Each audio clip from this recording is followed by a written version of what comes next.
Dylan, you come from the hot northwest and you will have seen the way that climate change is belting the wide brown land, the wide brown hot dry land that we love living in.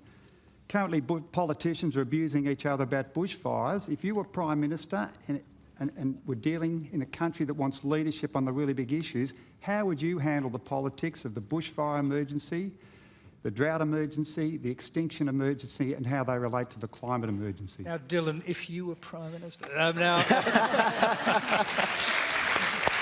I think we're leaping ahead a little bit, but that's okay. I'm sure you've got ideas on these subjects anyway. Yeah, climate change is an existential threat to humanity and civilisation, especially when we talk about people. You know, we've got, the Torres Strait Islands are going to go underwater. The Pacific Islands are going to go underwater. These are existential threats to people around the world and here in Australia. It is not political opinion to say that climate change hasn't contributed to these horrific bushfires that we've seen in New South Wales and in Queensland. You know, like, this isn't a political idea that has come out of nowhere. This is the Bureau of Meteorology. This is, you know, these are our publicly funded institutions. Who else are we supposed to believe? So climate change is an existential threat. Young people will disproportionately feel the impacts of climate change, and I think we've seen that in movements such as the school strike for climate action. And, you know, it is a big issue. It is a huge issue, and I think that we need to actually have a government that first sort of acknowledges it, that doesn't have senators in the back thinking that the Bureau is tampering with temperature data. It's ridiculous. And we need a revolution, in my opinion, to completely overhaul our energy generation system. We can start exporting, we can become a renewable energy powerhouse around the world. And that's the future Australia needs to be at the moment. You know, coal's one of our biggest exports. We can make that hydrogen, we can make that clean energy from this massive country with a whole heap of sun. And, you know, we've got a huge coastline. We've got so many opportunities here, but narrow-minded people in Canberra and from particular sections of the media and some commentators, it really restricts what we can see, and it's become really ideological where it shouldn't be, because it's life on Earth. Just a quick one. What did you... Okay.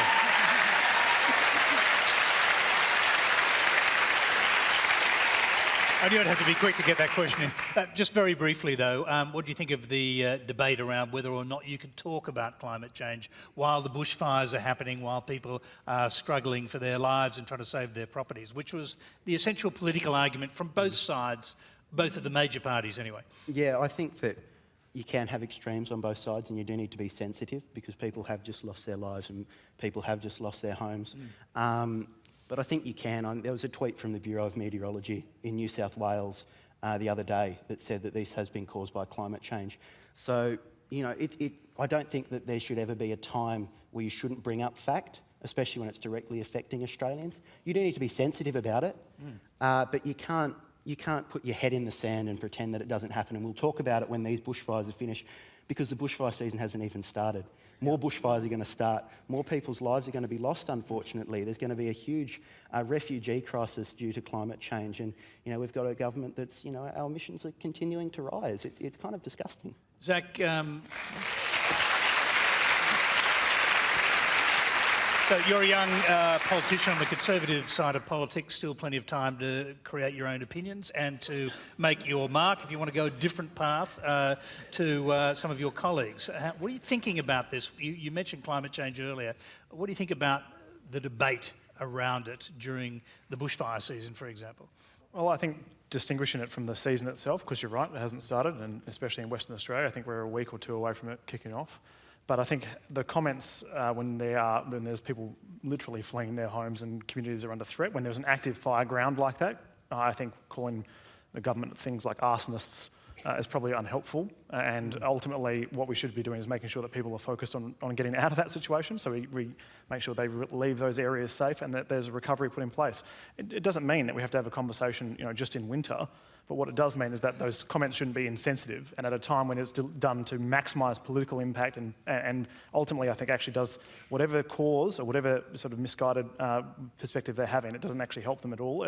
I think we should make sure it's a conversation, and whatever that looks like, like, with dignity and discipline, but it doesn't need to happen when people are literally fleeing, got their go bag and out the door and running from a fire. Now, Dylan referred to big ideas, and one of the big ideas, I think you were actually borrowing from some of what Ross Garner, the economist, said on this program last week, and has been saying that Australia could be a renewable energy superpower if it chose to be, and it could use clean energy to start processing metals. So in Western Australia, for example, where you send huge quantities of iron ore to China, if you use renewable energy in this way that Garner was envisaging, you could be sending processed metals, steel, back to China. Would that be a good idea? And is that the sort of thing that requires major leadership from the very top of government at the federal level? I think it doesn't necessarily require a top-down approach. I think it requires all of us together. It's a shared responsibility. To me, I represent, again, I'm going to keep going back to Mandurah. Mandurah has the highest rate per capita of solar panels on the roof. My district firmly believes in the idea of renewable energy. I think we should see much more of that take place across our cities. And yeah, I think there's a good opportunity to diversify our economy, and that might mean having smelters here and put in form steel back up to any export market, whatever that looks like. I think there is absolutely an opportunity for cleaner energy. I think all of us want a cleaner planet. There's no one. I don't think anyone disputes that. I think there's the idea of the renewables and what that looks like in Western Australia.